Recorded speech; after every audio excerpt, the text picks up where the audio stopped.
Buenas noches, doctor. Me toca hablarle un poquito sobre el sistema de la vena cava inferior y la cava ascendente.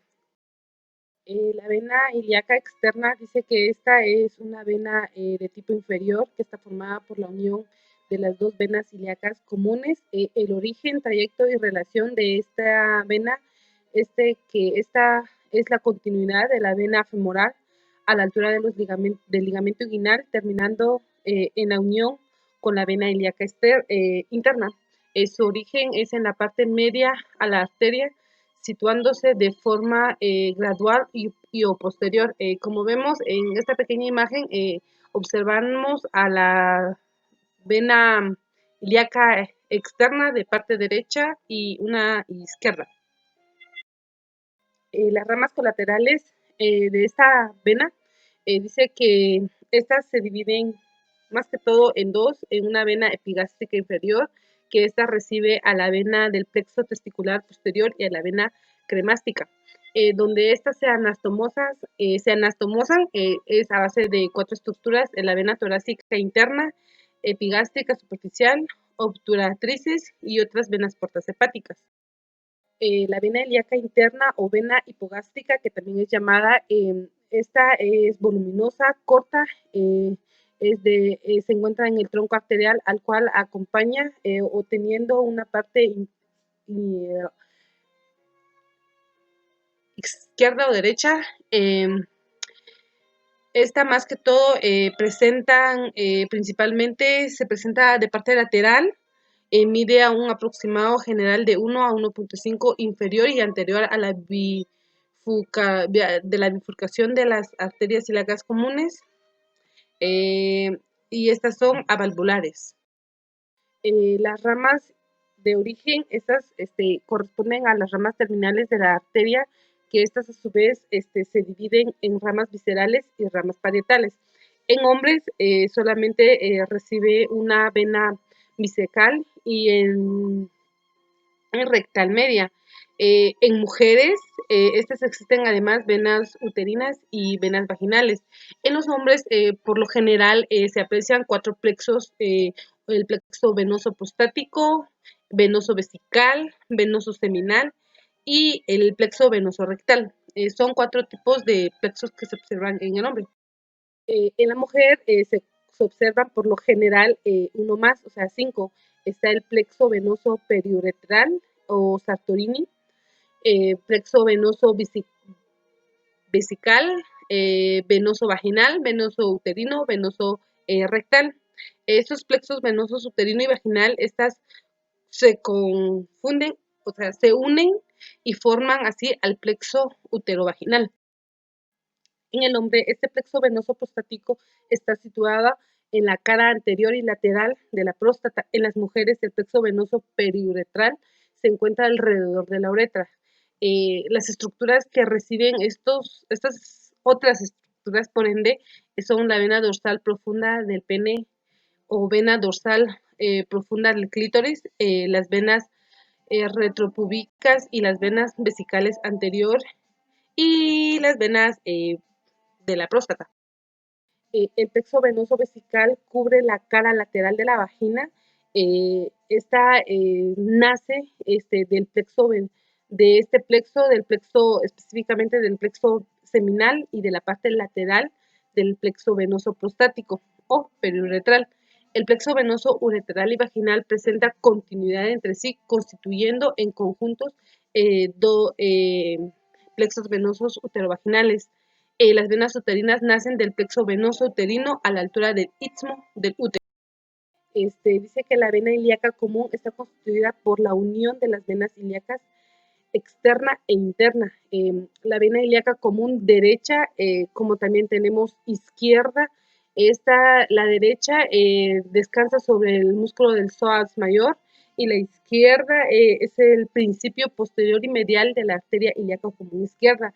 La vena ilíaca común es precisamente la izquierda, recibe una sola cola colateral de la vena sacra, y la común está desprovista de la vena cava inferior. El origen, trayecto y la terminación, dice que esta procede de la unión de dos venas ilíacas comunes. Esta unión se realiza anterior y derecha a la columna vertebral. Sus dimensiones, por lo general, son de que la longitud de la vena cava es por término medio entre 22 centímetros y su calibre es variable. La vena mide aproximadamente entre 3 centímetros de diámetro. Las relaciones de esta vena es de que se encuentra en la parte de la cavidad abdominal, se relaciona posteriormente con la vena cava inferior que desencadena desde su origen hasta la segunda vértebra lumbar, anteriormente con el mesenterio, medialmente con la vértebra lumbar, lateralmente con el colon ascendente, ureter, riñón derecho y las glándulas suprarrenales. Sus ramas colaterales son 5.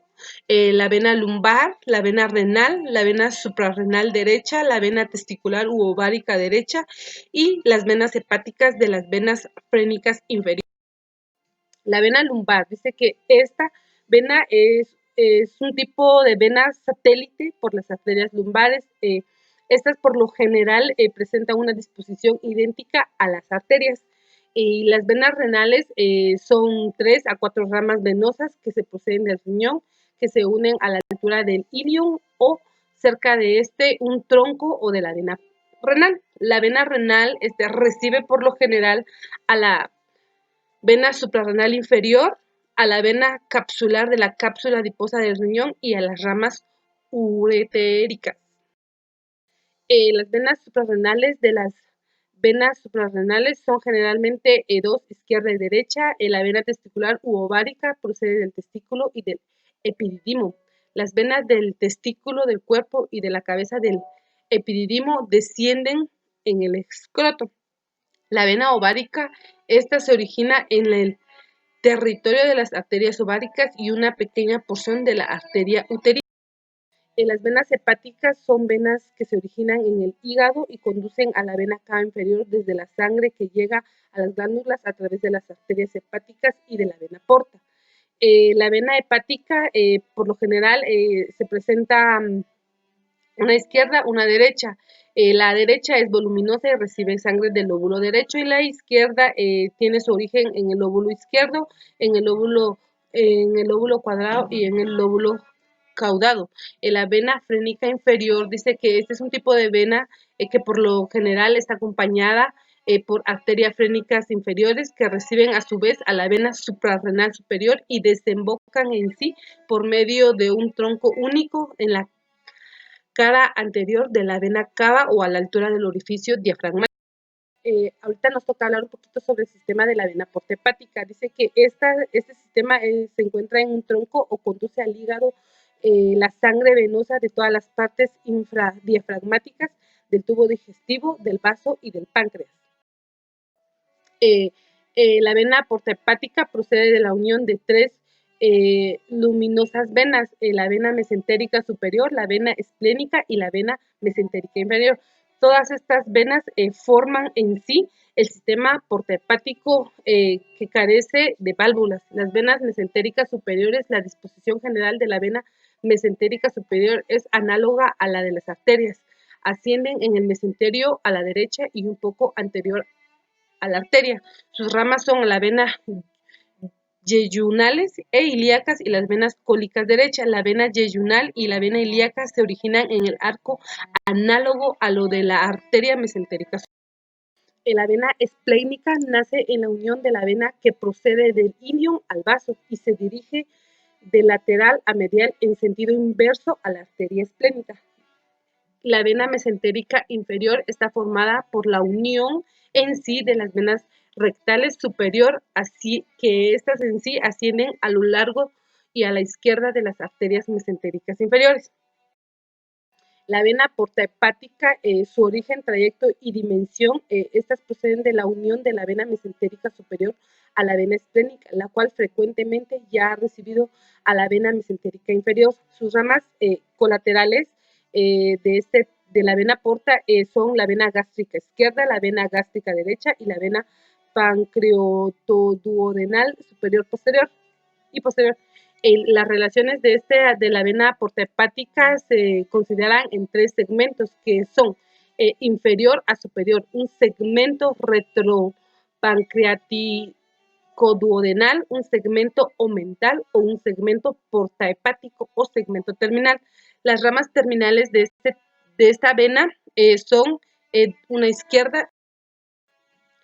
Las venas císticas inferiores son la única rama de la vena porta hepática que son dobles a la arteria. La vena umbilical izquierda del feto conduce a la sangre de la placenta hasta que la vena inferior del medio de la rama izquierda de la porta hepática. El conducto venoso dice que esta comunica al feto la rama izquierda de la porta hepática con la vena cava inferior. Después del nacimiento, este conducto se oblitera total o parcial.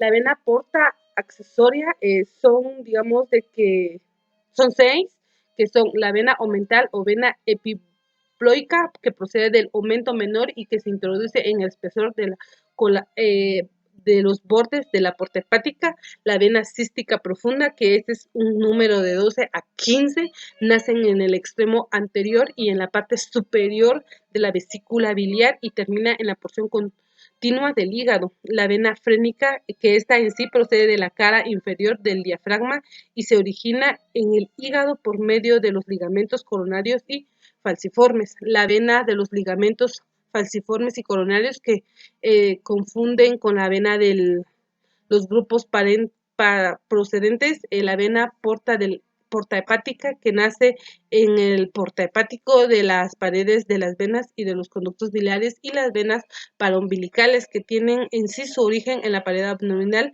cerca del ombligo y en el espesor del ligamento redondo, y sigue el trayecto de dicho ligamento. Anastomosis venosa y postcavas. El sistema venoso porta-hepático y el sistema venoso de la cava son independientes en sí, unas con otras. El sistema porta-hepático drena en el hígado la sangre venosa del tracto digestivo, y el sistema venoso de la cava asegura el retorno en sí del venoso hacia el corazón de toda la circulación sistémica. Estas se distinguen variedades de anastomosis portocavas, anastomosis digestivas esofágicas y rectales, anastomósicas peritoperitoneales y la anastomosis parietal propiamente dicha o periumbilicales. La anastomosis venosa digestiva comprende en sí 3 tipos de anastomosis, que es la anastomosis venosa esofágica, que estas en sí se unen a las ramas de la vena gástrica izquierda que está en el sistema porta-hepático. La anastomosis venosa cardiodiafragmática, que esta es una vena colateral gástrica, que es una vena de la cara posterior del cárdinas del sistema porta-hepático, y la anastomosis venosa rectal, que esta en sí es una vena rectal superior tributaria de la vena porta-hepática. En la anastomosis venosa periovertebral existen ahí en el tubo digestivo, se hallan adoblados de la pared de la raíz de los mensos. La anastomosis venosa umbilical se forman alrededor del ombligo, entre las ramas de la vena paraumbilical y la vena epigástrica inferior, epigástrica superior y torácica interna. Gracias, doctor. Espero le haya gustado.